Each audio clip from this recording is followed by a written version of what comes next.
Bom, a ideia hoje é discutir espiritualidade e a conexão com direitos humanos, e por isso a gente convidou o Padre Júlio. E é isso, fica à vontade. Vamos tentar conversar. Eu gosto sempre de ouvir, de ver o que... Quando se fala de direitos humanos, vocês pensam no quê?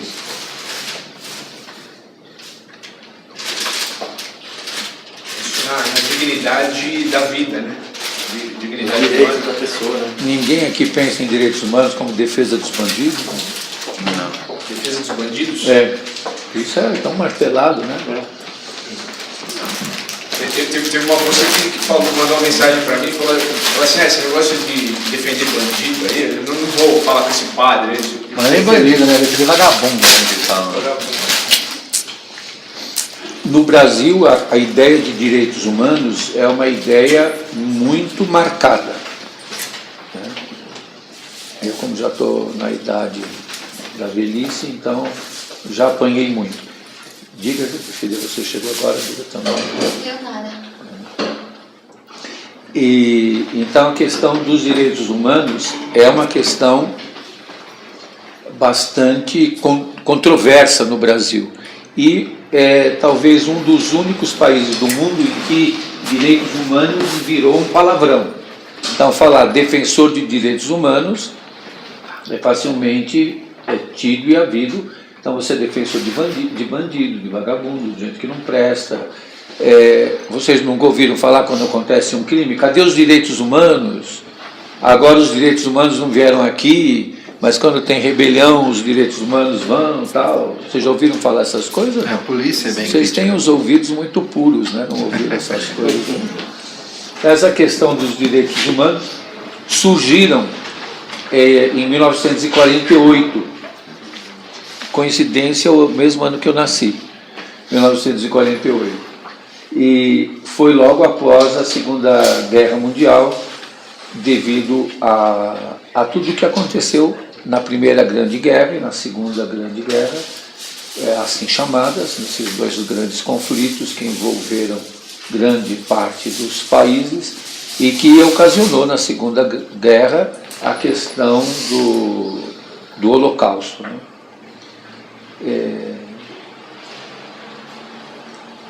Nesse momento, a organização, a ONU, as Nações Unidas, fizeram a Declaração Universal dos Direitos da Pessoa Humana, ou dos Direitos do Homem. Então, é muito conhecida essa Declaração Universal dos Direitos Humanos e muito desconhecida. Alguém de vocês já leu a Declaração Universal dos Direitos Humanos? Eu já li, mas faz alguns anos. A maioria já leu, né? Então, na Declaração Universal dos Direitos Humanos está de que todas as pessoas têm direito a um nome, têm direito a uma nação, têm direito à sua dignidade, à vida, etc. É uma declaração que traz muitas questões e não traz outras questões que até hoje se reclama, como, por exemplo, o direito à moradia. Da Declaração dos Direitos Humanos surgem várias outras declarações que são importantes na defesa da vida, na defesa da dignidade humana. E nessa esteira está hoje uma lei no Brasil que é muito atacada também, que é o Estatuto da Criança e do Adolescente. Você já deve ter ouvido falar muito. Olá, bem-vindo. Se fala muito em contra... Olá. Se fala muito em contra do Estatuto da Criança e do Adolescente, porque se coloca muito de que o Estatuto da Criança e do Adolescente, por exemplo, é uma lei que protege os jovens infratores, que não defende a vítima. Então, existe toda essa questão no Brasil que perpassa essas leis. Outras são mais, vamos dizer, inofensivas, mas da mesma forma desobedecidas, como o Estatuto do Idoso, que não houve tanta contestação, ou como o Estatuto Racial, essas outras legislações que não têm tanta contestação, mas ao mesmo tempo não são tão absorvidas. Que relação tudo isso tem, esses marcos legais? E a gente pensa, né, foi preciso ter marcos legais para que sejam respeitadas questões que são básicas na vida, como não torturar. Todos têm direito de não ser torturados. A tortura é um crime hediondo e, no entanto, a tortura continua presente na nossa sociedade. Uma das coisas que me chamou muita atenção nas pesquisas que eu fiz nesses últimos tempos é de que o gás de pimenta que a polícia usa com tanta facilidade é considerado pela Anistia Internacional tortura. E o gás de pimenta é considerado arma química. Então, como agora, quando um dos advogados ativistas foi preso, foi considerado a forma como ele foi preso como tortura. Ele e o doutor Dito. Aí as pessoas dizem, mas vocês defendem que o preso não tem que ser torturado, mas o preso também é um facínora. Então, por que o preso não pode ser torturado? A tortura foi vista como uma forma eficaz de confissão, de arrancar das pessoas que elas confessassem. O Frei Tito, que agora, dia 8 de agosto, vai ter inclusive a celebração dos 40 anos da morte do Frei Tito, o Frei Tito, vocês sabem, ele se matou. E não é considerado pela igreja suicídio, porque a morte dele foi consequência da tortura, da tortura psicológica que ele foi submetido.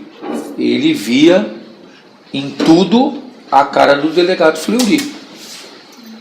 Então, o tratamento degradante, a tortura estão muito presentes. Por exemplo, as mulheres fazerem visita para os filhos, como agora a mãe do Fábio e Deike foi a Tremembé para visitar o filho e ela teve que ficar despida e fazer 3 flexões e tem que fazer todo um ritual de grande desrespeito e de grande opressão. Agora saiu uma legislação que vai proibir as flexões para a questão da visita nos presídios.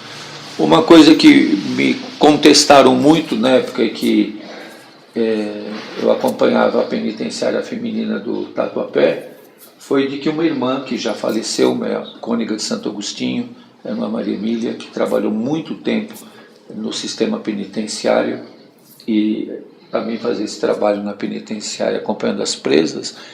Nós sempre trabalhamos para que as presas tivessem direito à visita íntima. E isso sempre foi considerado um absurdo. Ainda eles falavam, e vem o padre e a freira pedir para as presas ter visita íntima. Quer dizer, é um absurdo. Em vez de virem pedir para que elas vivam disciplinadas, castas e tudo, uma das coisas que eu vivia muito na penitenciária feminina é o lesbianismo. E quantas presas mais jovens acabam ficando companheiras das presas mais velhas para ter proteção. E as presas que fazem papel de homem, a forma como elas se vestem, todas as presas querem ter a calça bem justinha, e as presas que fazem o papel de homem, a calça é larga. Todas as presas querem ter o cabelo mais comprido, as presas que são os homens são de cabelo bem curto e passam água oxigenada no cabelo para ficarem todas com o cabelo da mesma cor. Então a gente sabe quem são os meninos lá dentro da penitenciária feminina. E quanto disso é por proteção. Então, eles esperavam que nós fôssemos lá para condenar, para dizer para elas que isso moralmente era um pecado, que elas estavam em pecado. Eu sempre o que eu dizia para elas vocês nunca usem dessa relação para oprimir as outras. Porque a pior coisa, e para mim foi uma coisa terrível, perceber que uma mulher podia estuprar a outra. Não é porque você sempre é o homem que é o estuprador. Não? Aí você vê que tem uma mulher também que usa dessa condição de força para submeter as outras. Então, que eu sempre dizia para elas eu nunca dizia, façam isso, mas eu nunca usei nenhuma forma de condenação, nem de reprovação, mas sempre dizendo que o que não era possível era usar disso para submeter as mais fracas. Então aquela que era o homem, que era mais forte, submeter as outras. Então isso era uma coisa inaceitável, né? Eu até faço aí um parênteses, uma coisa que na vida como padre me chama muita atenção, é de que a gente tem uma sociedade bastante moralista, que trata de maneira muito cruel e fala muito da questão dos estupradores. Inclusive vocês sabem que numa penitenciária masculina, um preso jovem que tenha pouca barba, que seja não tenha as características secundárias masculinas muito desenvolvidas, ele é vendido como mulher dentro do presídio, pelos próprios carcereiros, que vendem os presos jovens como eles chamam de carne fresca. Vocês conhecem um pouco essa cultura de presídio. O preso jovem é vendido como carne fresca. É assim as presas também. Vocês sabem que tem uma presa que tem um certo poder e determinado grupo lá dentro, ela compra uma presa, uma menina de 19 anos que é presa, ou um rapaz de 19 anos que é preso, eles são rapidamente vendidos. E a cela onde eles vão ficarem é vendida. A vaga na cela é o preso mais velho que quer comprar um preso novo, uma presa nova, compra. Então, como isso tudo se articula com a nossa fé? Ou mais do que com a religião, né, como vocês disseram, direitos humanos. E a questão religiosa, ou essa questão da espiritualidade, é como você vai vivenciar a sua fé no mundo desse. Ou nessas situações. Ou nas regiões de periferia, ou outras onde o tráfico é muito forte, ou com a população em situação de rua. Uma coisa que me chamou muita atenção agora e que me causou assim um impacto é com a questão lá dos palestinos na faixa de Gaza, que já são mais de 1000 mortos do lado palestino e tem 40 mortos no lado dos israelenses. Talvez a trégua essa noite vai até a meia-noite na hora de lá, que eles conseguiram estender um pouco mais. Vai ver que absurdo, enquanto se eles estão pegando corpos de pessoas que estão soterradas e mortas, por isso que o número de mortos aumentou tanto, estão tentando levar para o hospital, são 6.000 feridos. Então é uma carnificina. Mas uma coisa que me chamou muita atenção é de que no mundo árabe, no mundo muçulmano, no mundo palestino, no mundo muçulmano, eles não admitem que haja homossexuais. É como de uma igreja evangélica fundamentalista ou de um grupo pentecostal católico, um lá se descobrir que é gay, ele tem que se matar, né? Porque ou ele vai virar outra religião. Os palestinos gays, os palestinos homossexuais, eles estão sendo cooptados por Israel, que promete para eles o paraíso que é Tel Aviv, onde há uma liberação maior de costumes, se eles se tornarem delatores. Então, quer dizer, eles estão condenados a morrer de qualquer maneira, ou porque são homossexuais, ou porque vão ser delatores. E aí, delator e homossexual ainda é o anti-palestino. Total. E alguns são companheiros de homens israelenses. Inclusive há vários filmes sobre isso. Isso é uma coisa que seria interessante vocês pesquisarem alguns desses filmes, porque há filmes que estão mostrando esse drama do relacionamento afetivo entre um israelense e um palestino. Quer dizer, é inconcebível, né? Como que poderia ter uma coisa dessa? E tem. E muitos desses casais, vamos dizer assim, estão morando em Tel Aviv ou em Israel e são caçados também pelos pelos palestinos, porque eles são considerados vulneráveis. Uma coisa que eu ia até perguntar para vocês por causa disso me chamou também muita atenção. Vocês sabem por que os equipamentos da Apple têm a maçã mordida? Não vou questão. Os computadores, ou os telefones, e todos os aparelhos, vocês já viram? Qual é o símbolo deles? É uma maçã mordida. Vocês sabem por quê? Fruto proibido. Vocês... Não é o fruto proibido. Vocês sabem quem é o pai do computador? E o pai da inteligência, como é que chama? Artificial? Como é? Alan Turing. Você sabe como é que ele conseguiu descobrir o computador? Ou fabricar o computador, a inteligência artificial? Foi na Segunda Grande Guerra. E ele conseguiu decifrar a criptografia dos alemães. Ele descobriu o código secreto alemão. Ele é um matemático, o Alan Turing. Ele é um matemático e ele descobriu o código secreto, por ser matemático, uma grande inteligência, uma grande sumidade. Ele é um dos maiores cientistas ou matemáticos. Ele conseguiu descobrir. Até agora o pessoal está dizendo que as redes sociais não servem mais para a gente combinar os atos, nem o WhatsApp, nem não sei o que a gente agora vai ter que criptografar as nossas mensagens. Vocês viram que ouviram lá, a menina fala do livro, o livro é coquetel molotov, oficina, não sei o que, tem todo... Bom, mas é um parênteses. Mas o pai do computador, ele conseguiu decifrar o código secreto alemão. E isso é colocado como uma dos motivos da vitória dos aliados na guerra contra o nazismo, o fascismo. Foi o pai do computador descobrir, e é interessante, está saindo um filme agora sobre ele, mostrando a complexidade das máquinas e tudo. E ele teve um problema de ordem pessoal, e ele deixou escapar na delegacia que ele tinha um companheiro. E isso na Inglaterra vitoriana era um crime. Descobriram que ele era homossexual.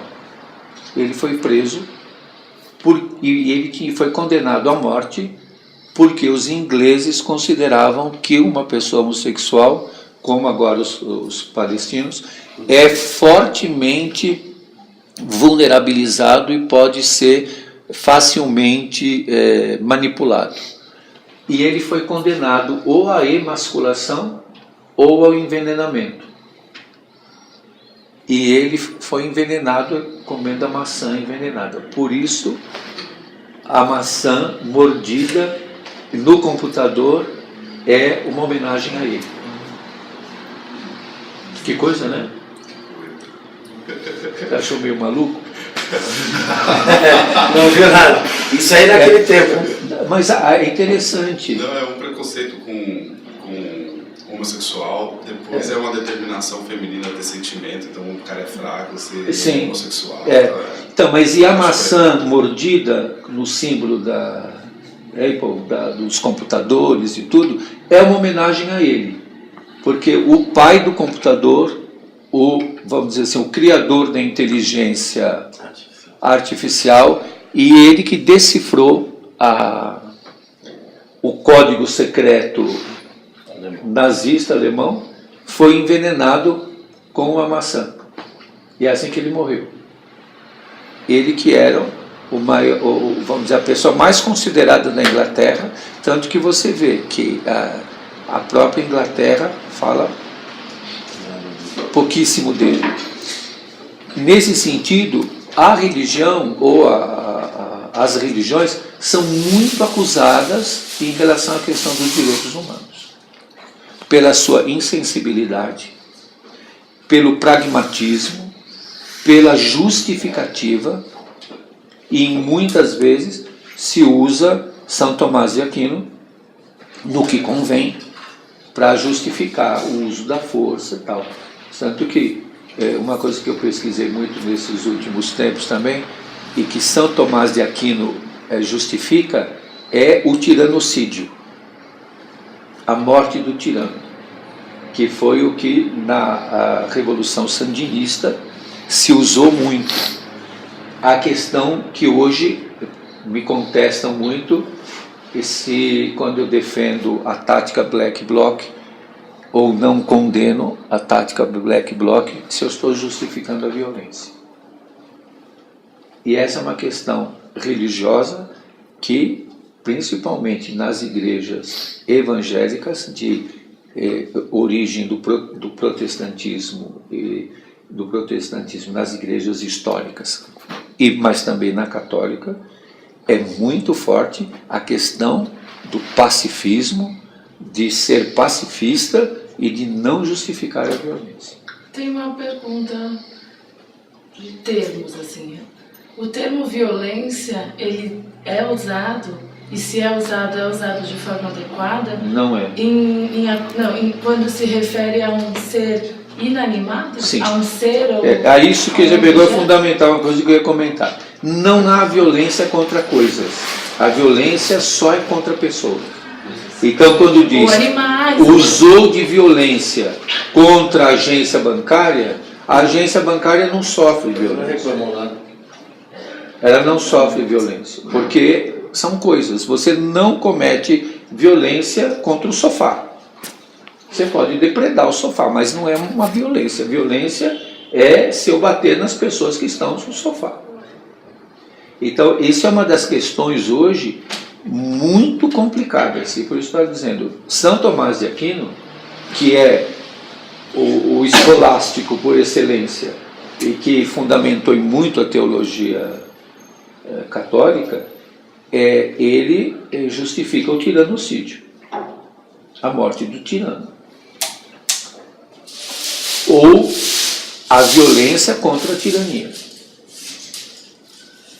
Agora, aí entram em discussões que se dizem escolástica, quando alguém quer falar de discussão inútil, fala que é escolástica, né? Como, por exemplo, discutir o sexo dos anjos, ou discutir quantos anjos cabem na cabeça de um alfinete. Então, isso é o exagero do escolástico. Mas Santo Tomás, inclusive, coloca de que aquilo que você tem e não necessita não é teu, é do pobre. E se ele não se apropria disso, ele comete um ato de caridade, porque ele dele deixa para você. E se ele se apropria, é justo, porque é dele. Isso diz Santo Tomás. Que aí o pessoal conservador ou de direita vai buscar justificativa em Santo Tomás de todas as coisas que fala. E, no entanto, o Santo Tomás também coloca o tiranocídio, o uso da violência contra a tirania, e também justifica a questão da apropriação pelo pobre ou pelo que não tem daquilo que sobra ou que é supérfluo, que você não necessita para ter. Então, a ocupação de terra que não tem função social, ela não é um crime. Como a gente tem repetido nos movimentos, lutar não é crime. Lutar não é crime. E nós estamos vivendo uma criminalização dos movimentos sociais com todas as igrejas de boca fechada. Quem está saindo em defesa dos movimentos sociais e dos movimentos que estão sendo criminalizados? Em termos das nossas igrejas ou dos vários grupos, ninguém sai em defesa. Aliás, além do senhor e meia dúzia de pessoas que se consideram cristãos ou que têm fé em alguma divindade, todas as outras pessoas que eu conheço se denominam como ateus ou têm uma tendência ao ateísmo. Não faz essa conexão entre a espiritualidade, entre o cristianismo. Eu vou te dizer uma coisa assim bem complicada. E os direitos humanos e os atos. A maior parte dos ateus são muito sadios de cabeça. O sinal que eles têm boa saúde mental, porque eles estão rejeitando um Deus que eu também não acredito. Tem um texto do Maggi, do Alberto Maggi, de uma conferência que ele fez para agnósticos e ateus, e chama O Deus que Não Existe. Muitas vezes nós propomos, ou as nossas catequeses, ou a nossa evangelização é por idolatria. É de um Deus que realmente não existe. Não é uma coisa que eu me questiono muito quando as pessoas, vocês já devem ter ouvido falar isso, todo caminho leva para Deus, vocês já ouviram? E todo mundo acha bonito falar isso, né? Todo caminho leva para Deus, não importa, seja daqui, dali, todo caminho leva para Deus. A minha pergunta é, que Deus você está falando? Qual deles? De que Deus você está falando? Porque nem todo caminho leva para o Deus de Jesus. Da quem é cristão. Nem todo caminho leva para o Deus de Jesus. O Deus de Jesus não é um Deus vingativo, da força, do poder, de autoridade. Isso são ideias que passaram e que entram de choque com a questão dos direitos humanos. E que distorcem completamente a nossa visão. Então a gente tem que saber de que Deus que você está falando. Todo caminho leva para Deus, depende de que Deus você está falando. Para o Deus que está no shopping, tem muitos caminhos para levar. Para o Deus do poder, para o Deus do dinheiro, para o Deus que machuca, que fere, que castiga. Agora, o Deus libertador, o Deus libertário, até uma ocasião eu lembro que eu estava conversando com um rabino, inclusive era o Sobel que estava na discussão, quando teve um crime terrível aqui em São Paulo, e que aí todo mundo pediu uma coisa que está sempre aí na discussão, é o rebaixamento da maioridade penal para 16 anos, para 12, para 10, ou o rebaixamento conforme a pessoa comete o crime, ela fica emancipada, ou o juiz, ou a psicologia que diz que ele tem condições, tal, então ele vai sofrer a mesma pena. A questão do rebaixamento, da prisão perpétua, da pena de morte. E numa dessas discussões nós estávamos discutindo sobre a questão da pena de morte. E o Sobel, até na ocasião, ele falou que justificava dentro do judaísmo a pena de morte e tal. Até eu falei para ele, não esqueça que o Moisés matou também. E fugiu ainda por cima. Não esqueça disso. Engraçado que ninguém pede uma reforma penitenciária, né? Então, quando a gente pede isso, aí diz, é o pessoal dos direitos humanos. Porque você vê, o que acontece? As religiões, as igrejas vão nas cadeias fazer o quê? Proselitismo. O querigma. Estou pegando uma ojeriza dessa história do querigma. E, olha lá. Do querigma, não sei o quê, da evangelização, de fazer a pessoa se converter. Quer dizer, para nós seria muito mais a nossa vertente, ou uma vertente libertária ou libertadora, seria muito mais de humanização. E há o grupo que vocês um dia podem chamar um grupo do Sol, que é o Núcleo de Sociabilidade Libertária, que pede a abolição das penas. E eu considero isso uma evangelização. O evangelho sendo colocado em prática, né? O perdão, a misericórdia, o amor, a caridade. Mas aí que está. A gente tem que ver como esses conceitos são usados. Eu até hoje achei uma relíquia que não sei por que não publicaram novamente. Muitos de vocês não tinham nascido quando saiu. Deixa eu ver só onde está aqui.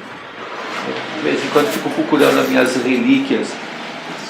Esse livro aqui é uma relíquia. Ele é de 94. O Princípio Misericórdia, do João Sobrinho. E isso não foi reeditado. O Princípio Misericórdia. e tem como subtítulo Descer da cruz os povos crucificados. Então, é interessante, aí você usou o termo misericórdia, e aí eu gostaria de ler aqui esse trechinho do João Sobrino. Isso aqui é uma preciosidade, viu? Você não tinha nascido ainda em 94. Né? 94 você não tinha nascido. 98. Ah, Mas obrigado pela. aqui Acho que eu fiz a barba. o termo misericórdia deve ser bem entendido, porque pode conotar coisas verdadeiras e boas, mas também coisas insuficientes e até perigosas. Sentimento de compaixão com o perigo de não ser acompanhado de uma praxis. Obras de misericórdia com o perigo de não analisarem as causas do sofrimento. Alívio de necessidades individuais com o perigo de abandonar a transformação das estruturas. Atitudes paternais com o perigo do paternalismo. Para evitar as limitações do conceito misericórdia e os mal-entendidos a que se presta, não falamos simplesmente de misericórdia, mas do princípio misericórdia, do mesmo modo que Ernest Bloch não falava simplesmente de esperança, como uma entre muitas realidades categoriais, mas como princípio de esperança. Digamos que por princípio misericórdia entendemos aqui um amor específico que está na origem de um processo, mas que além disso permanece presente e ativo ao longo dele. Dá-lhe uma determinada direção e configura os diversos elementos dentro do processo. Esse princípio misericórdia, acreditamos, é o princípio fundamental da atuação de Deus e de Jesus, e deve ser também das igrejas. Então, acho que é um tema, até eu quero sugerir para vozes, reedite. Por que não reeditam esse livro, como agora estão reeditando vários do Comblan, inclusive do mesmo autor, do João Sobrino, saiu agora em esse aqui, que é uma coleção nova que estão fazendo, América Latina, o Evangelho de Jesus frente à lógica do capital e dos impérios. Está em espanhol, ainda não traduzido para o português, mas é uma coleção nova que está saindo, uma coletânea que é desconhecido. Nós trabalhamos com conceitos muito clássicos, e por isso para nós a questão dos direitos humanos fica realmente desconhecida. Hoje, nas nossas várias denominações religiosas, ou em muitos grupos, não se fala mais disso. E para alguns fica. Como defender os direitos humanos do pessoal que está na Cracolândia? Eles têm direitos? Sobrou alguma coisa? Dos que estão presos? Das mulheres prostituídas?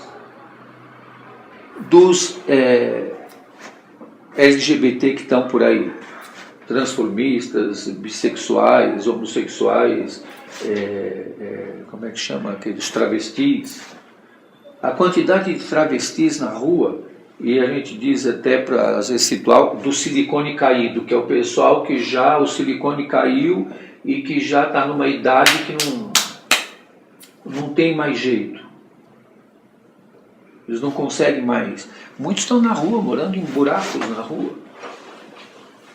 Então, esse resto que sobrou, que nos amedronta, que nos assusta, que nós não sabemos o que dizer. Então, defender os indefensáveis, ou aqueles que só Deus é capaz de amar. Já viu quando alguém diz só Deus para te amar, para te aguentar? Ninguém te aguenta, só Deus. Eu já ouvi falar isso, ninguém te aguenta, só Deus. Então, como você está de maneira vulnerável, porque nós não somos super-homens nem super-mulheres, nós também sofremos. E uma coisa que acho que só a velhice ensina e me ensinou, de que por amor também a gente erra. A gente tem a ideia de que por amor a gente só acerta.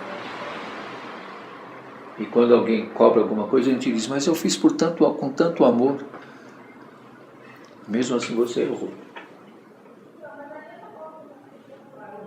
Então não quer dizer que tem nenhum momento que a gente vai estar liberado ou aliviado. Eu estava mostrando que essa minha pasta aqui parece uma biblioteca, né? Até ele perguntou, o que você está lendo? Eu estou lendo esse livro que estou pedindo para ser traduzido para o português, chama-se Rotina Habitada. Rotina Habitada. A vida oculta de Jesus e o cotidiano do crente, da pessoa que tem fé. E aqui é uma mulher que escreve, a Margarita Saldanha.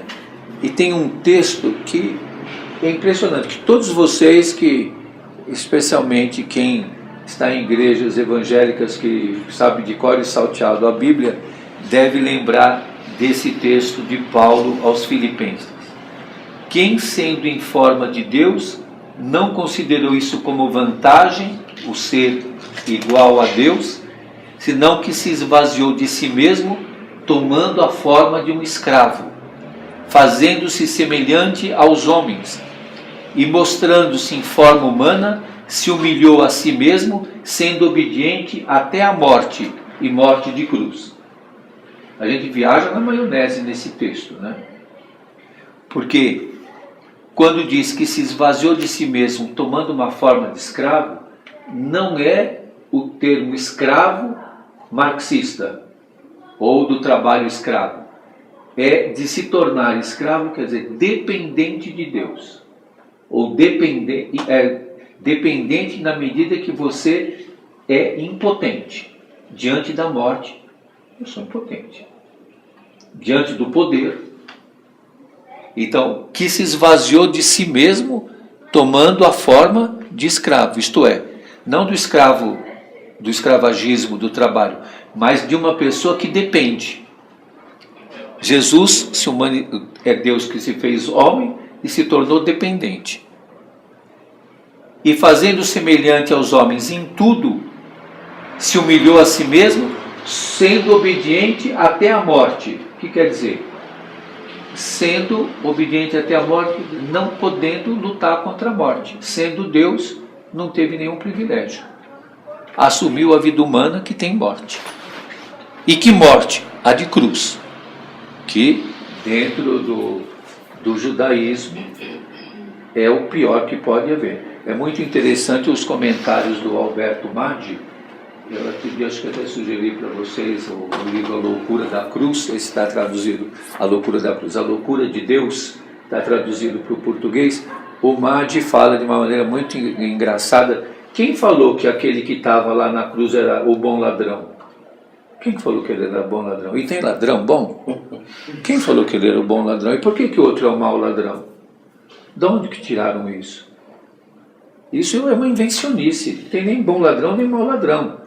O que o texto está querendo dizer para nós é que aquele que pecou no paraíso, o que aconteceu com ele? O Adão que pecou no paraíso, aconteceu o quê? Foi expulso. E o que é ladrão, ou que é pecador, ou um delinquente na cruz, ele não é expulso, ele é acolhido. Então não tem questão moral, ele não tem nada de bom ou de mal, mesmo porque ele não pede para Jesus para entrar no paraíso. Ele diz, lembra-te de mim quando entrares no teu reino. Lembra-te, é só para lembrar. E Jesus diz para ele, ainda hoje você vai estar comigo no paraíso. Ele fala, lembra-te de mim quando entrares no teu reino. E Jesus diz, ainda hoje você vai estar comigo no paraíso. O que o João está dizendo? Que aquela história do Gênesis não tem nada a ver com Jesus. Que aquilo lá foi uma bela invencionice que fizeram no paraíso para condenar as pessoas. Que agora Jesus é aquele que acolhe, não é aquele que rejeita. E que não lembra, diz que ele vai estar. o que o João está querendo fazer. E é uma coisa que a gente não faz na Escritura. As controvérsias que o Novo Testamento faz com o Antigo. Por exemplo, na Igreja Católica, amanhã na liturgia se lê o texto de Mateus, que diz que o mestre da lei que se torna discípulo é como um homem que tira do seu tesouro coisas novas e velhas. Já se viajou na maionese em cima desse texto, né? É uma ironia de Jesus. Primeiro, que um mestre da lei nunca se torna discípulo, porque ele acha que ele fala em nome de Deus. Como é que ele vai se tornar discípulo? E os mestres da lei condenaram Jesus. Nenhum deles se tornou discípulo de Jesus. E então Jesus faz uma ironia, dizendo: um mestre da lei, se tornar discípulo, é como um homem que tira do seu tesouro coisas. A primeira que ele diz é o quê? Novas e velhas, ou antigas.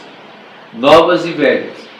Ele deveria ter falado pela lógica, velhas e novas. Por que o Mateus coloca novas e velhas? Porque Jesus é o novo e Moisés é o velho. Jesus é a novidade que supera Moisés. A lei de Moisés acabou. Não tem mais valor. O que Mateus quer mostrar é que Jesus é o novo Moisés. E que a nova legislação desse novo Moisés é o capítulo 5, são as bem-aventuranças. E só você vai ser feliz e ter a grande alegria que esse texto de Mateus coloca: o homem que encontra a pérola, o homem que encontra como um tesouro, porque é movido por uma grande alegria. A grande alegria é a beatitude, e as beatitudes são as bem-aventuranças. Felizes vocês quando vos perseguirem, tal. E então a grande alegria é quem é capaz de encontrar sentido na sociedade alternativa que Jesus propõe. Então o senhor é um homem feliz. Olha, não sei, mas porque a felicidade que Jesus propõe não é a felicidade que a gente conhece. Agora, o que eu sinto assim, muito entusiasmo por essa palavra que liberta. Eu pessoalmente sinto muita alegria nisso, porque é uma coisa nova que tira da gente o ranço, a escravidão. Por isso que Jesus diz: tomai sobre vós o meu jugo, porque ele é suave, o meu peso é leve. Porque não é mais a lei de Moisés, é o amor. E você só tem coisas que você só faz se for por amor. Se não for por amor, você não faz. E aí cada um de nós deve se perguntar: o que é que eu faço na minha vida por amor? Se não for por amor, eu não faço. Não vai valer dizer só o sexo, porque o sexo só é bom ser feito com amor. Agora, o que mais você faz se só for por amor? Se não for por amor, você não faz. E para nós, amor é um sentimento. Para Jesus é uma decisão. Por exemplo, é possível amar o povo da rua?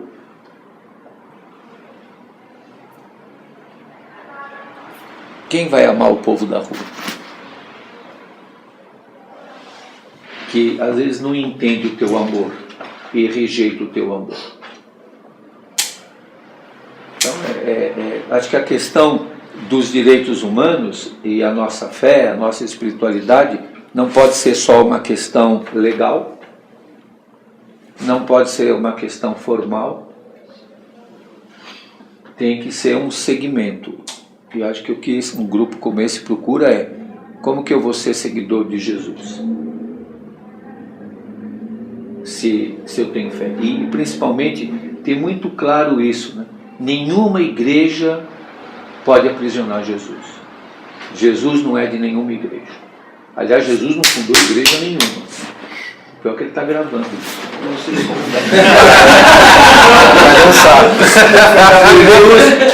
Jesus não fundou igreja nenhuma. Jesus propôs uma nova sociedade.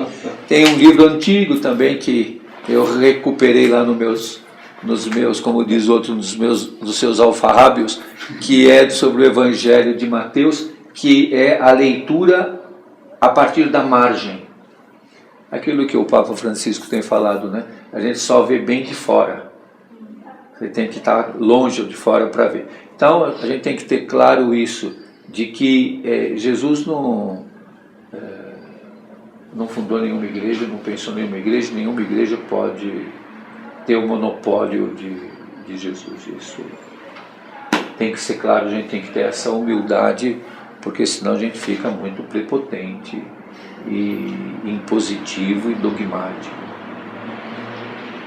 o que é contra os direitos humanos. Uma das coisas que discute muito é a questão dos direitos humanos na igreja, dentro da igreja católica, ou dentro das igrejas que são muito hierarquizadas.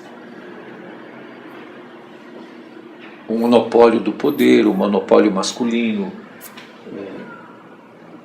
todas essas coisas que as nossas igrejas, nossas religiões passaram. Mas quanta confusão, né? Então agora, nesse tempinho que ainda temos um pouquinho, criam filhos também. Mas seria bom abrir para perguntas, colocações, quem quiser. Quer falar sobre alguma coisa? Não, sobre o silêncio, né, das várias instituições religiosas sobre os acontecimentos de São Paulo, no mundo.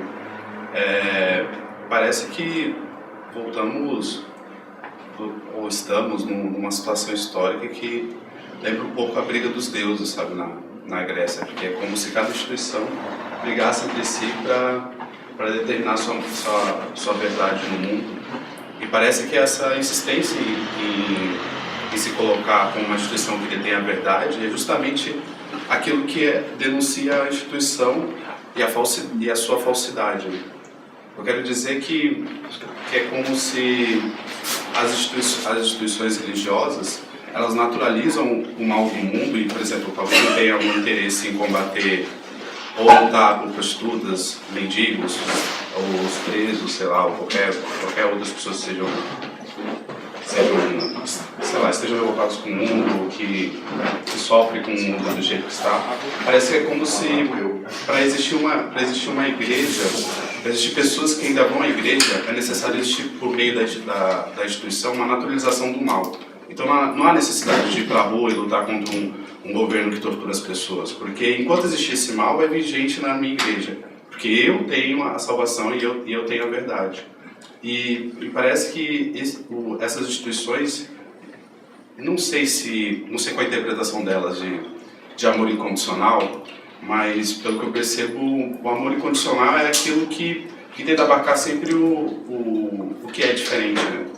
E cada religião molda o que é igual e o que é diferente. E nessa separação já está colocado que a própria religião, na minha opinião, não leva a um caminho verdadeiro, porque ela já se baseia na diferença. E numa hierarquização a partir dessa diferença. E o que eu percebo, além disso, além das pessoas além das instituições, mas eu percebo um recrudescimento do discurso fascista nas pessoas, sabe? Dizendo que, falando das bolsas que auxiliam a população, criticando o PT de uma forma bastante infantil, mas eu vejo também um anseio fascista em bater em manifestante. Então, quando você conversa com uma pessoa, ela fala, tem que bater mesmo nessa pessoa. Só que aí você conversa com a pessoa, então, às vezes a pessoa valoriza muito mais as coisas, né, para falar, tem que prender e bater nessas pessoas que estão quebrando bancos, né? Então a pessoa valoriza muito mais os objetos que nem são delas do que as pessoas, né? Ou quando eu ouço pessoas falando que tem que matar as pessoas que estão no presídio, né? Que é o como as pessoas que estão no presídio custarem R$1.000 para o governo. Eu acho assim, um absurdo. Eu penso, estamos muito próximos com essa mentalidade de um fascismo enorme, assim, porque já temos as ideias, já temos a força de ódio para acabar com o mundo tranquilamente. Eu acho que é nesse ponto que tantas religiões quanto várias pessoas parece que não ouviram o que Jesus disse, parece que não estão entendendo o que significa amor incondicional mesmo e insistem em colocar um discurso de ódio e de diferença em relação ao mundo. E a única coisa que eu digo é que esquecem que ser humano, né, não é uma coisa que é dada, assim, você não conquista só porque você está nessa forma. Né? Acho que ser humano é uma coisa que se conquista. É um estado do ser que se conquista, né?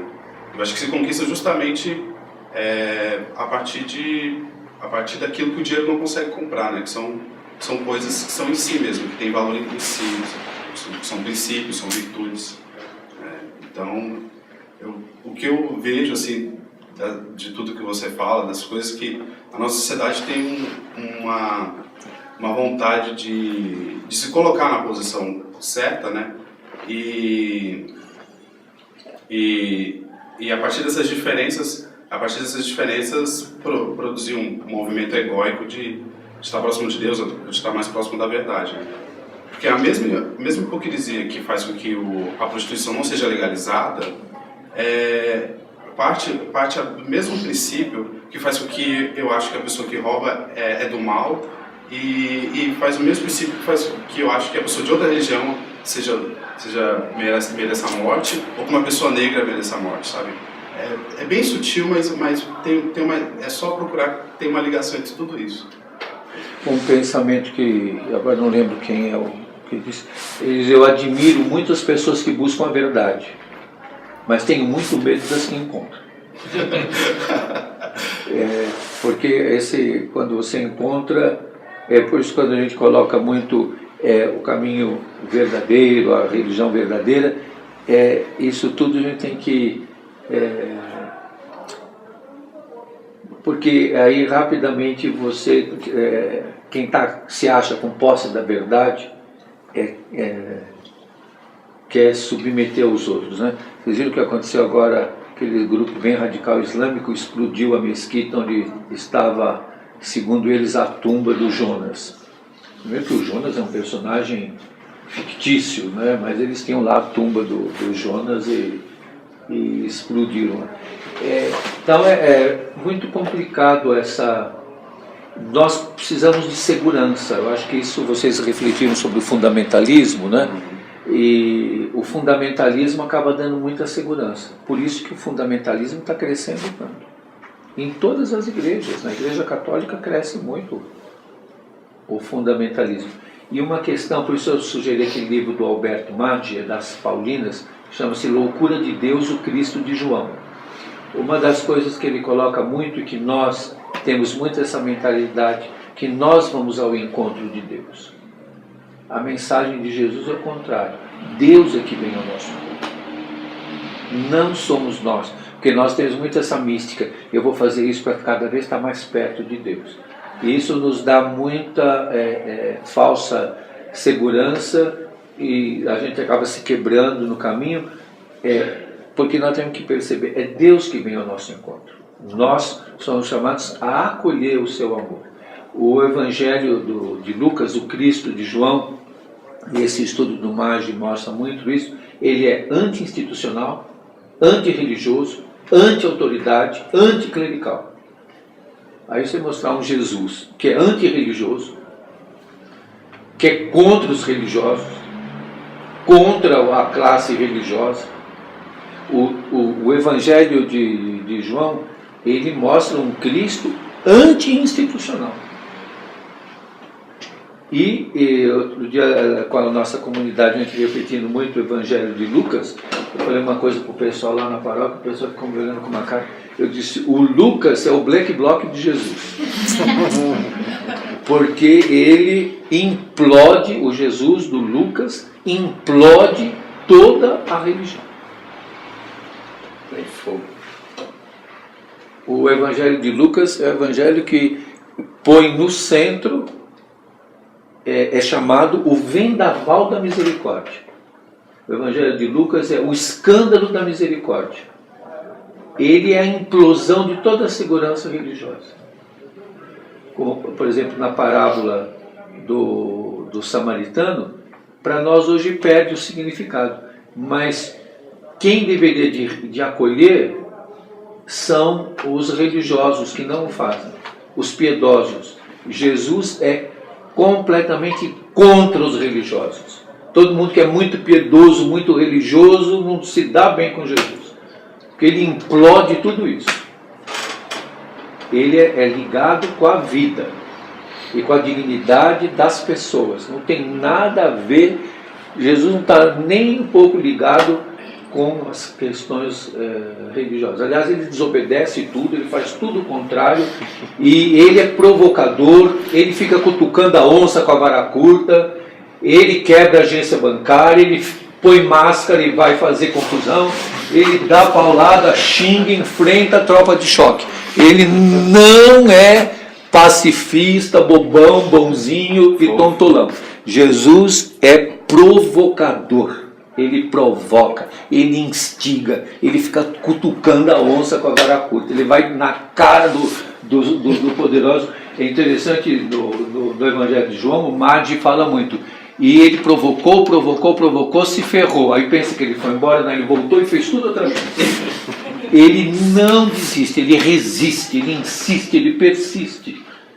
Por isso que ele é condenado muito rapidamente num julgamento fraudulento, sem provas, com testemunhas compradas e condenado da pior maneira que alguém pode ser condenado. Me chama a atenção, até para fazer um paralelo com o que o Marcos falou, essa opinião popular, né? E aí, quando o povo podia escolher alguém para salvar, para livrar, né, da condenação, e aí o povo podia escolher entre Jesus e Barrabás, né? Podia escolher entre esses dois, porque era o dia de livrar alguém. E a opinião popular não quis soltar Jesus, E você sabe por quê? Que eles não quiseram mais Jesus e preferiram Barrabás? Porque Jesus não era o Messias que eles queriam. Como que ele não tinha força? Como que ele não tinha poder? Os profetas disseram que o Messias, e o profeta Ezequiel diz que o Messias é como um cedro no alto da montanha. E Jesus vem montado num jumentinho. Ele diz que o cedro montado, o cedro na montanha é sinal para todos, todos vão ver. E Jesus diz que o reino é uma semente de mostarda. O Evangelho vai mostrando e nós não queremos ver, porque tiraram de nós.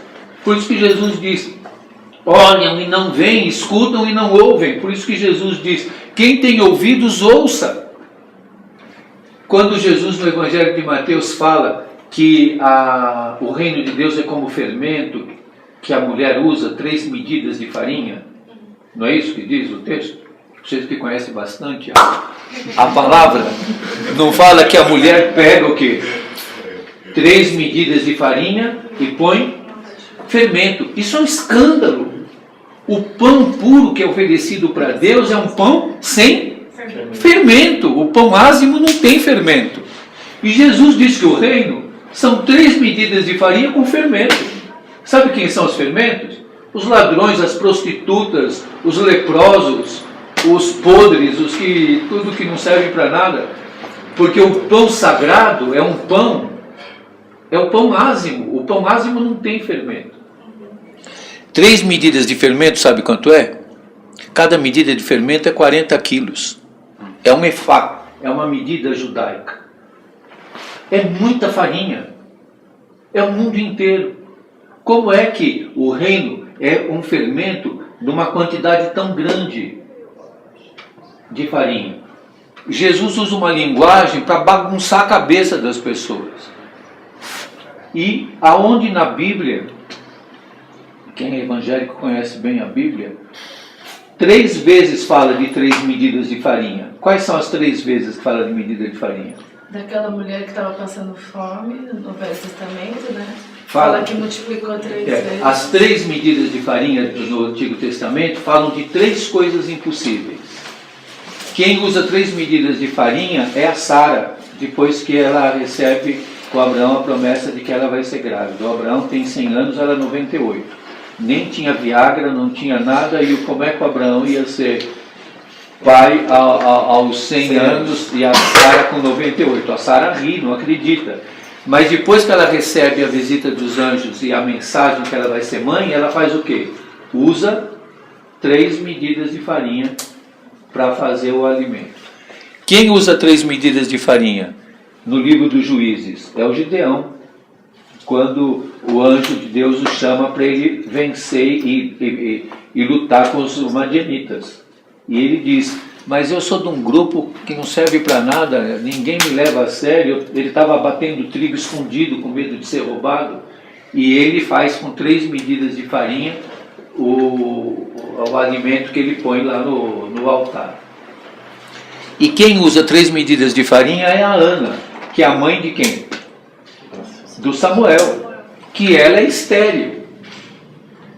Então, quando Jesus diz que a mulher que usa 3 medidas de farinha, ele está dizendo, é coisa impossível, parece que é impossível. Acreditem no impossível. Acreditem que o reino é um fermento que não se usa. Isso foi um escândalo quando Jesus falou em 3 medidas de farinha, que é o mundo todo. Parece que é impossível. Mas o filho do Abraão e da Sara nasceu, o Gideão venceu e a Ana teve o filho que é o Samuel. A palavra de Deus é uma delícia. Quando despida de todos os balagandãs que a gente põe e que desfiguram. Então a palavra de Deus é uma palavra resistente e que ela é libertadora e é libertária na medida em que a gente desacorrenta essa palavra e vê a força que ela tem.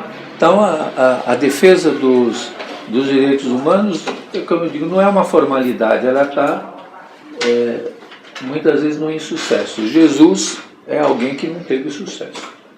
Depois quiseram fazê-lo em primeiro lugar na parada de sucesso, mas ele não fez muito sucesso, não.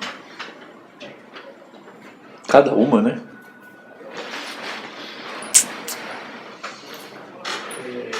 Padre, gostaria que o senhor falasse também das questões da sua atuação também. Um pouco com relação à população de rua, né? O que como que eles têm a sua dignidade aí agredida e tal, com relação aos corpos deles, com relação aos dependentes de drogas, como que o senhor vê as políticas públicas em relação a essa população toda, e fala um pouco disso aí, o que o senhor tem em mente. Pois é, isso é complicado. Nós achamos que a palavra política pública é uma palavra muito bonita. A palavra política pública tem a mesma raiz de polícia. É uma forma de controle.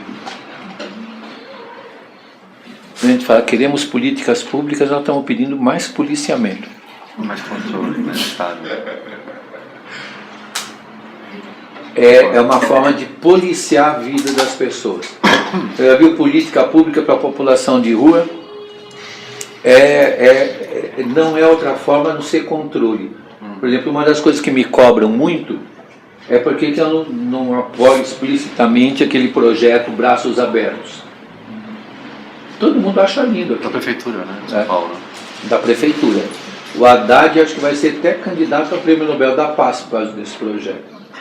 Porque é considerado uma forma excelente de trabalho com a população de rua. Inclusive aparece muito no Facebook, né? Diminuiu 50% o uso da droga, tem não sei quantos, 200, não sei quantos trabalhando, não sei quantos se tratando, paga 15 pau por dia para que trabalhar e paga o hotel. Isso não passa de uma perversidade e de um higienismo gentil. Nós temos o higienismo hostil, que vai com a bomba de gás e o cacetete, e o higienismo gentil, que vai com a vassourinha, com os 15 pau por dia, e que não respeita, que não vai ao encontro da existência dessas pessoas. Então, o nosso trabalho com a população de rua, ele tem muitas contradições, tem muitas idas e vindas, acertos e erros, mas quer ser um trabalho que incomode as falsas seguranças. Então, numa sociedade capitalista, só é bom quem trabalha. As contradições do seu trabalho em relação às coisas de hoje?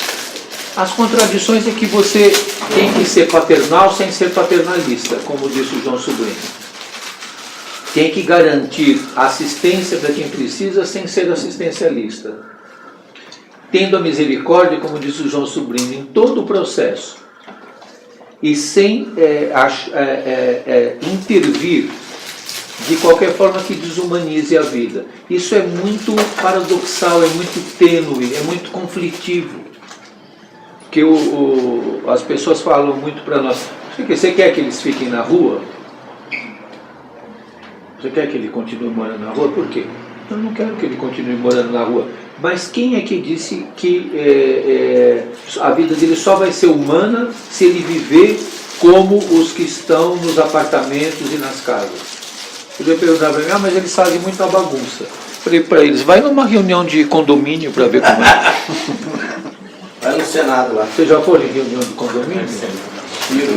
Vai numa reunião de condomínio, tudo de gente boa, que ganha bem, tudo gente honesta, que trabalha para resolver a sorteio de vaga. Assembleia de igreja também. Assembleia de igreja. Na igreja católica é muito hierarquizado, então o bispo fala, a gente não obedece, mas fica todo mundo quieto. Ninguém fala nada.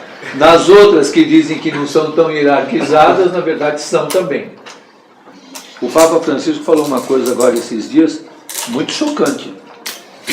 Ele falou que todo poder é facilitador da corrupção, seja ele político, econômico ou religioso. E todo mundo achava que ele ia falar político e econômico e não ia falar religioso.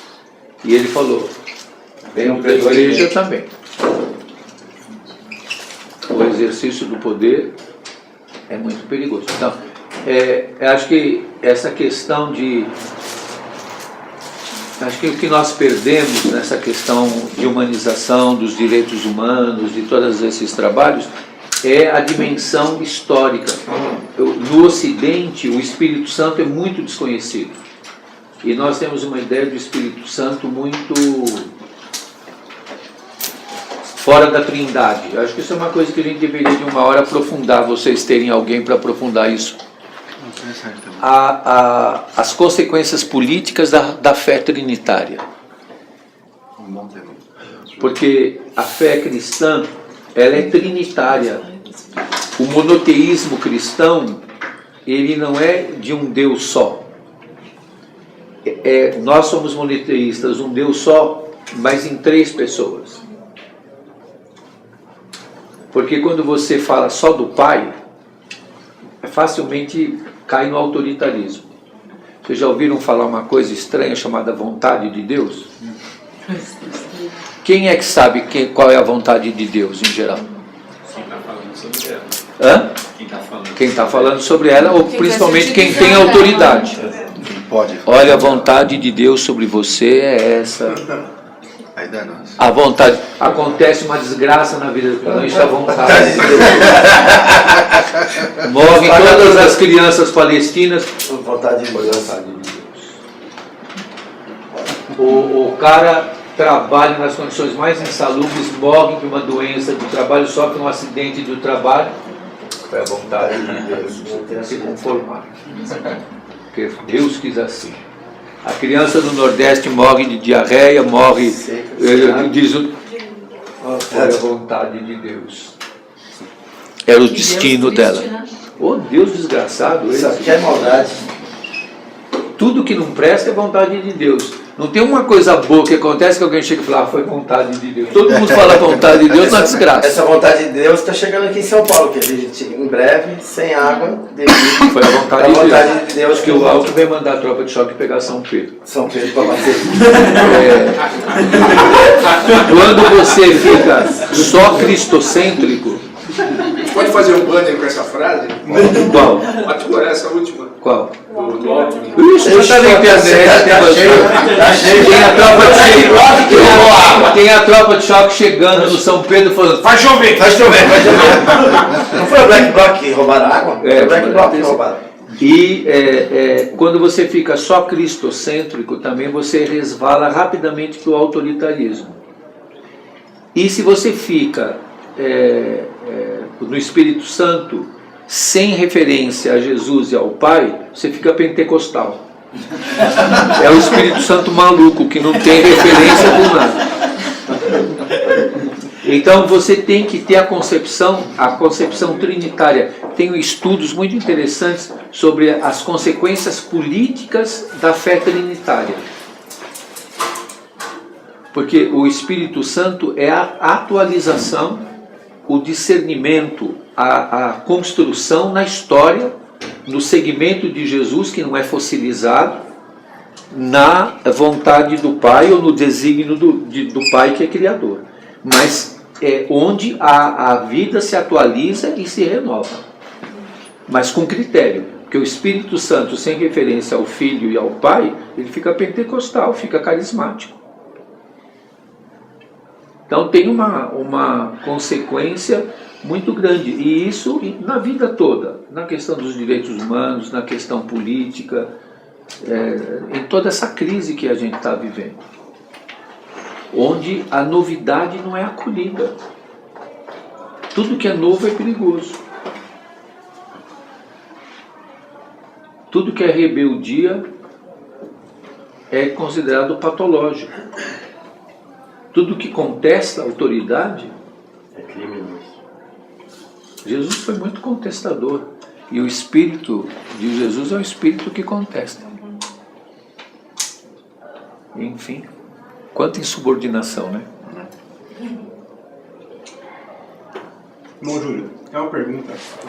Se eu souber. Você falou de vontade de Deus, fé, ateísmo. Fiquei pensando aqui em algumas coisas. Sinto nas pessoas, meus amigos, ateus principalmente, como se esse ateísmo viesse a crescer por uma insatisfação frente à realidade e colocar um silêncio, entre aspas, de Deus com relação a essa realidade, né? Mas eu entendo que essas pessoas, e eu também, não temos a proximidade com o sofrimento humano que o Senhor parece ter, pelos relatos que o Senhor coloca, de vivências nos presídios, né, com moradores de rua. Mediante a experiência que o Senhor tem com o sofrimento humano no cotidiano, o que ainda mantém a sua fé? Essa é a minha pergunta. Gostei da pergunta Repete, deles. por favor. Repete, por favor. Não, sim. Mediante as vivências do irmão Júlio com o sofrimento humano no cotidiano, o que ainda mantém a fé dele? Em Deus. E... Aí já tá bom, já não vai estar difícil de responder. Você sabe que, por causa disso, eu gostei muito de uma frase do Saramago, que é considerado um dos grandes ateus, né? O Saramago diz uma frase que me encantou tanto que ela não sai da minha cabeça. E é num livro que chegou agora da Espanha, que fala de 50 pensadores e um deles é o Saramago. O Saramago diz: Deus é o silêncio do universo e o homem é o grito que dá sentido a esse silêncio. Esse gente foi um ateu. Acho que uma das coisas mais insuportáveis é o silêncio de Deus. E o ser humano, o homem, a mulher, são o grito que dão sentido a esse silêncio. Eu me senti muito contemplado no que disse o Saramago. Que o Saramago é considerado um ateu insolente, né? Que as igrejas em Portugal queriam ver o diabo, não queriam ver o Saramago, né? Inclusive ele tem aquele livro famoso, chama-se Evangelho de Jesus Cristo. Eu gosto muito do trecho em que a irmã do Lázaro pergunta, depois da ressurreição do Lázaro: mas ele vai morrer outra vez? Porque morrer 2 vezes ninguém merece. Ele vai morrer outra vez? Porque, haja saco, morrer uma vez já é desgraça, morrer 2. Então, Eu gosto muito dessa frase do Saramago, me emocionou muito. Deus é o silêncio do universo e o homem é o grito que dá sentido a esse silêncio. E essa motivação que ele perguntou? Pois é, eu acho que é isso. Né? É o sentido desse grito. Eu lembro muito de um menino que foi até executado depois pela polícia, que estava na FEBEM. Eu acompanhei muito esse jovem. Ele morava na cidade de Tiradentes. Pichote? Não, o Pichote eu vi no sepultamento dele. Mas esse outro estava no presídio em Santo André. Os mais jovens não lembram quando teve umas rebeliões na antiga FEBEM e os jovens foram levados para o presídio de Santo André. E os meninos pediram para mim na linguagem da cadeia: padre, paga uma reza. Na linguagem da cadeia diz: paga uma reza, né? Faz uma oração. Aí eu fiz oração e esse menino não quis fazer oração. E no final eu perguntei para ele: por que você não quis fazer? Agora me fugiu o nome dele. Você não quis fazer oração? Ele disse: porque eu odeio Deus. Eu falei: você odeia Deus? Ele disse: odeio. Eu falei: por quê? Ele falou: porque a minha vida toda é uma desgraça. Eu nunca fui feliz na minha vida sempre foi uma desgraça. Eu falei assim: você odeia Deus, e a mim, você odeia? Ele falou: não, eu não te odeio, eu gosto de você. Eu falei: como eu quero muito bem você. E quando a gente se quer bem, mesmo no sofrimento, é o que importa. Então, eu acho que nós às vezes temos uma ideia muito infantil de Deus. E a gente se acostumar da vida ao silêncio de Deus e perceber o sentido no grito das pessoas. Hoje acho que o que me mantém ter fé é o grito de tanta gente e a inconformação com esse grito. Então é inverter. Você está bastante jovem, vocês todos ainda são muito jovens ainda. Convido vocês aí, pelo menos numa manifestação, junto com ele, para entender o porquê que ele vai lá. Entra no começo, não precisa ficar lá na frente para apanhar ou coisa e tal. Se tem medo, pode ficar de ladinho lá ou mais atrás. Vai acompanhar para entender o sentido do que ele fala. Se a gente for preso, você paga uma reza.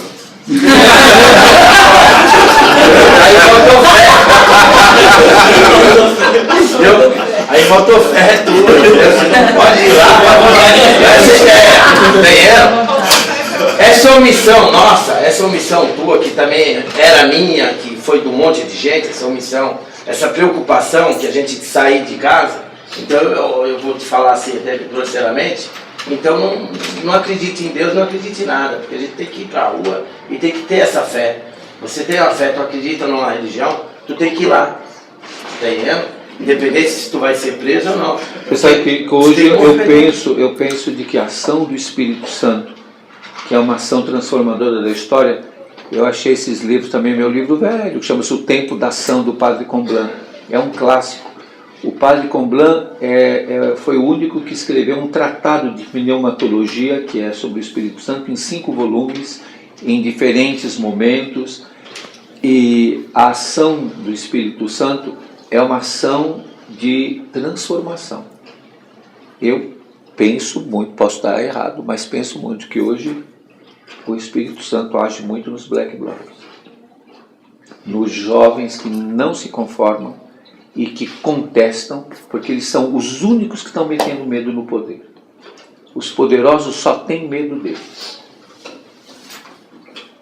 E você vê, aí eu vou completar. O que os Black Blocs, quantos foram machucados? Da polícia, vocês me mostram, né, por favor. Imagem, fotos, nome do policial. Salvo um cortezinho, um machucado, como eu já presenciei, o choque batendo, encurralando as pessoas. E o pessoal, lógico, quando você está acuado, você dá um pontapé, você dá um soco. Empurrou e tinha uma policial feminina, desculpa, não é nada a ver. É que a coitada da policial feminina estava atrás do policial com escudo. Conforme deu o impacto, ele empurrou, escudo, deu na cara dela e machucou a mulher. Então acontece sim, ações, os moleques estão com pedra na polícia, mas é ação-reação. tem que estar lá para a gente poder, para vocês entenderem o que a gente está falando. Um livro muito interessante que saiu Está agora, presente. que chama-se Black Blocs, do Francis de Poix-de-Ré, da editora Veneta. Ele está sendo vendido mais por encomenda. Eu tenho feito uma divulgação desse livro para todo lado. É um livro muito interessante, está em português. Chama-se Black Blocs. Ele mostra historicamente como é que isso surgiu na luta do voto feminino, do voto das mulheres, nos book blocks, nos pink blocks e nos tutti bianchi na Itália. É muito interessante a história de como, porque a gente acha que o Black Bloc é um bando de delinquente, de bandido, de gente que cobre o rosto para não mostrar quem é e que vai fazer baderna, que é o que passou, né? Hoje, dizer que, como os dois que estão presos aqui, os que foram presos que são Black Blocs e tal, as nossas experiências nas manifestações, hoje a gente rapidamente sabe quem são os P2, quem são os policiais que estão disfarçados. O pessoal diz, como é que vocês sabem rápido os P2? Eu sei pelo sapato e pelo corte de cabelo. Eles cortam o cabelo. E pela postura que eles têm, mas rapidamente a gente vê pelo sapato deles e pela forma. Interessante nesse livro, e uma coisa que você pode ver, todos que foram presos não estavam com o rosto coberto. O Fábio não estava com o rosto Nunca coberto. usou o rosto coberto. O Rafael não estava, aquele que quebrou e tal. Por que eles não prendem ninguém que está mascarado? E mostram, olha isso aqui, mascarado foi preso. Porque eles podem pegar mascarado um P2. Então todos os mascarados são liberados. Porque no dia que na Xavier de Toledo eles fizeram aquele caldeirão de Hamburgo, que fechou, eu vi o levantar a mão e dizer, eu sou filho do tenente. Sem nenhum pudor, isso tem sido tirado do lá de dentro. Então tem os infiltrados. E esse livro do Francis de Poix-de-Ré diz, é interessante numa sociedade que cultua a personalidade, a descoberta da pessoa, eles lutam com o rosto coberto, no anonimato. Eles não querem que a fama apareça, não buscam a fama individual. E no mundo das grifes e do personalismo estão todos vestidos de negro, que é uma negação, e o Black Bloc não é um grupo, é uma tática, né? Agora, mesmo o professor de português que pegaram dizendo que ele era Black Bloc, não sei quanto, ou dizer que o Fábio é liderança dos Black Bloc. Então isso tudo é uma coisa difícil, porque está no nosso inconsciente. Nós fomos amamentados na condenação da violência. E temos aquilo que você colocou logo no começo, que é importante. Não há violência contra as coisas, há violência contra as pessoas. Até sugiro que para frente, uma hora que vocês quiserem discutir sobre esse assunto, o Acácio, que é doutor em ciências políticas e é do NUSOL, do Núcleo de Sociabilidade e Libertação. Né? Hein? Aquele rapaz foi na quarta coordenação.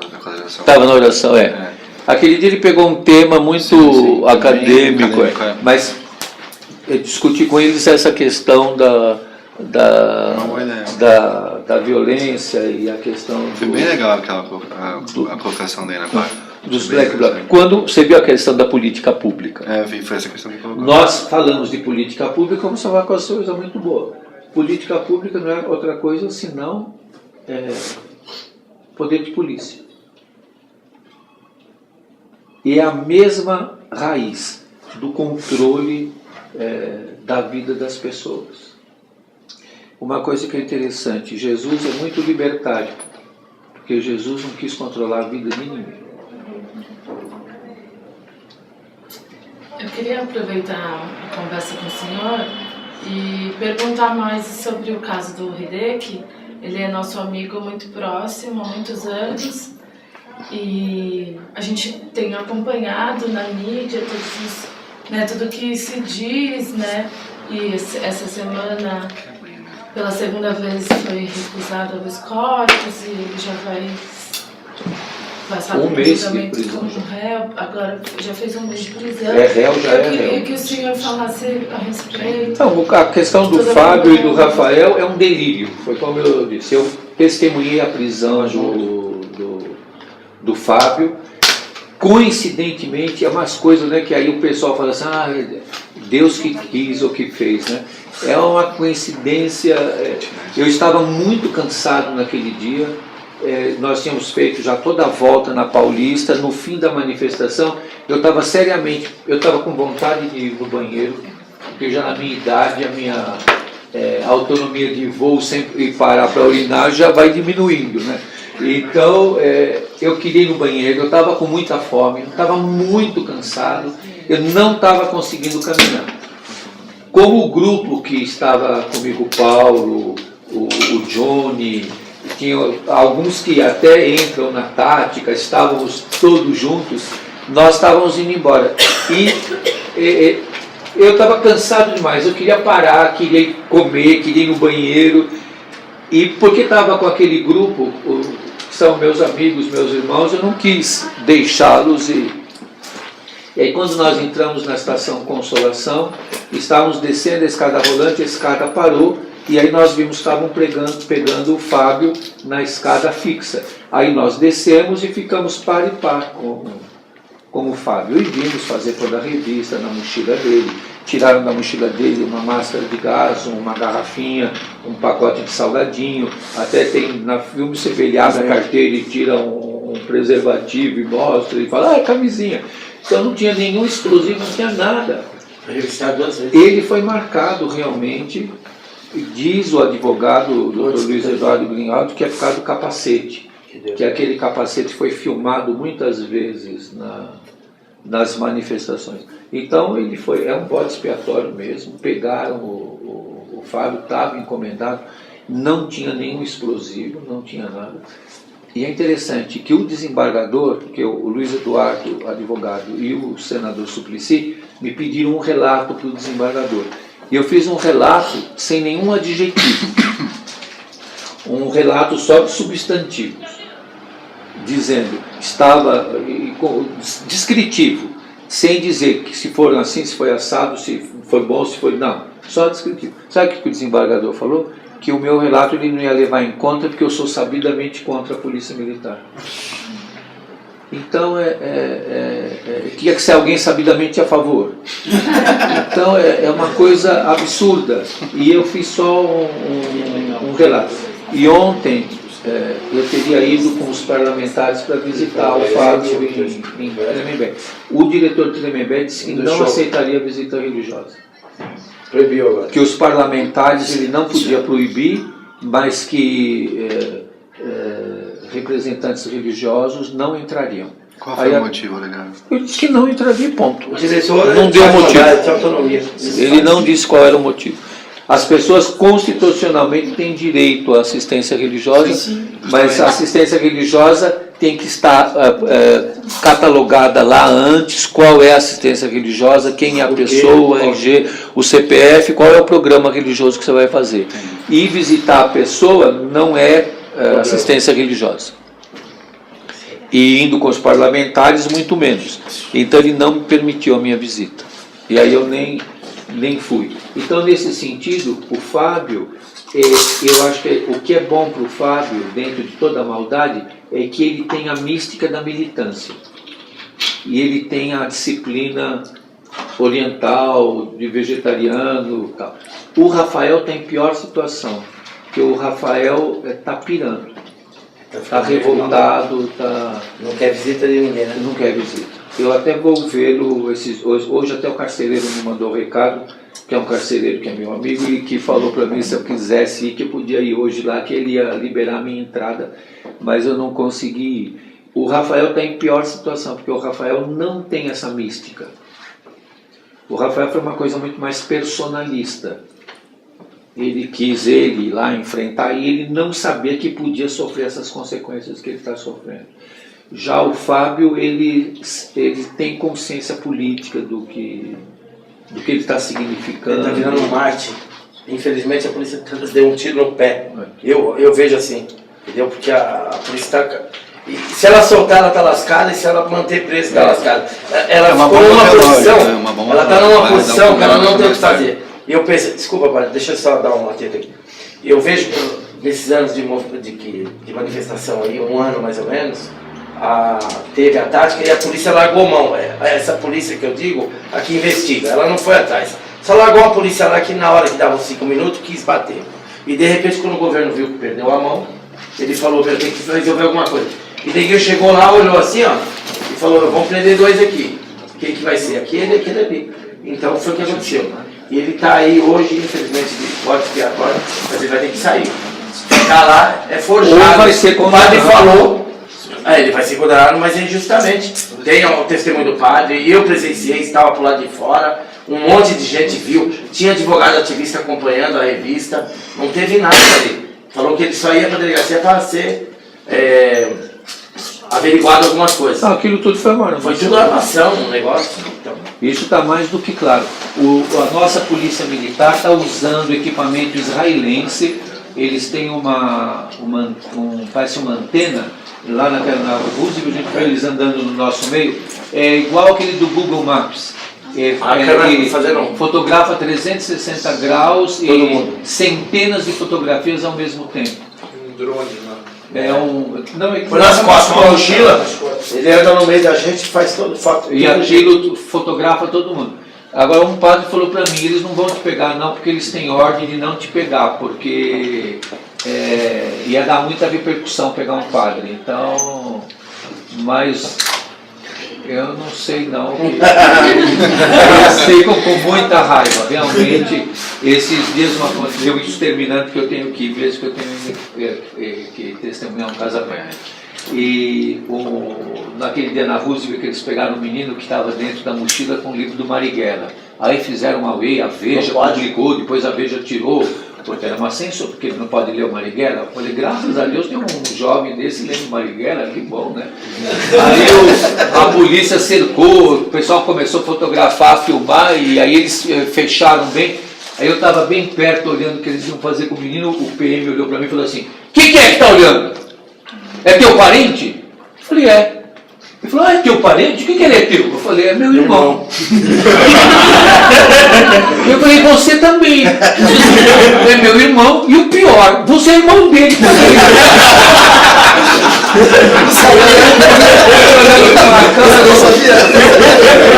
E agora, o que eu falo com esse desgraçado? Ele não me falou nada, porque ele esperava tudo, menos isso. Quer dizer, dependendo, ele ia... O que é que está olhando? É teu parente? Eu disse assim, não. Ele disse, então vaza, meu. Então eu falei, não é. Ah, bom, você deu, o que ele é teu? Eu falei, é meu irmão. Aí ele falou, puxa, essa não... E você também. Aí ele falou, esse cara aí encheu o saco, né? Porque ele não está programado para responder essa. Eles não sabem, né? Não tem cultura. É como diz o comportamentalismo na psicologia, né? Ele não tinha repertório, né? Então agora eles vão ter esse repertório do cérebro, mas não vou perguntar mais se é parente. Mas eu agradeço a paciência de vocês e bom estar aqui com vocês.